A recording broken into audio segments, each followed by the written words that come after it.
आइए जानते हैं कॉन्सेप्ट ऑफ एनएलएम के बारे में। Newton second law of motion में हमने पढ़ा था Newton second law of motion क्या कहती थी, rate of change in momentum, यानी समय के साथ अगर मोमेंटम में चेंज को हम लोग फोर्स कहते हैं। हमारे पास वो फॉर्मूला था F = ma।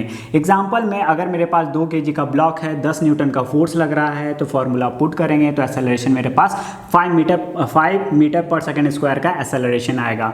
हम लोग Newton second law of motion में कॉन्टैक्ट फोर्स के बारे में पढ़ते हैं, जो है हमारा नॉर्मल टेंशन। नॉर्मल क्या है, जब भी कोई ऑब्जेक्ट को सरफेस पे रखा जाए तो एक फोर्स लगाता है mg और उसका नॉर्मल एक रिएक्शन हो, पर हर बार नॉर्मल mg हो ये जरूरी नहीं है। जैसे कि ब्लॉक ए और बी कॉन्टैक्ट सरफेस है तो फोर्स जो लग रहा है नॉर्मल रिएक्शन वो है ब्लॉक ए पे, normal on A with respect to B, normal on B with respect to A. Incline कोई ऑब्जेक्ट है तब भी उस पर नॉर्मल लगेगा।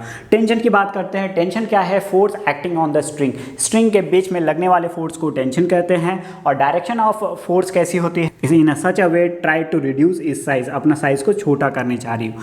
अब हम लोग देखते हैं free body diagram. Free body diagram क्या है, एक ऐसी डायग्राम है जिसमें हम लोग हर फोर्स को डिनोट करते हैं, नॉर्मल से लेके अप्लाइड फोर्स को। ये क्या करती है, चीज़ों को और भी ज़्यादा आसान बनाती है। And see you tomorrow with daily dose of learning. Bye bye.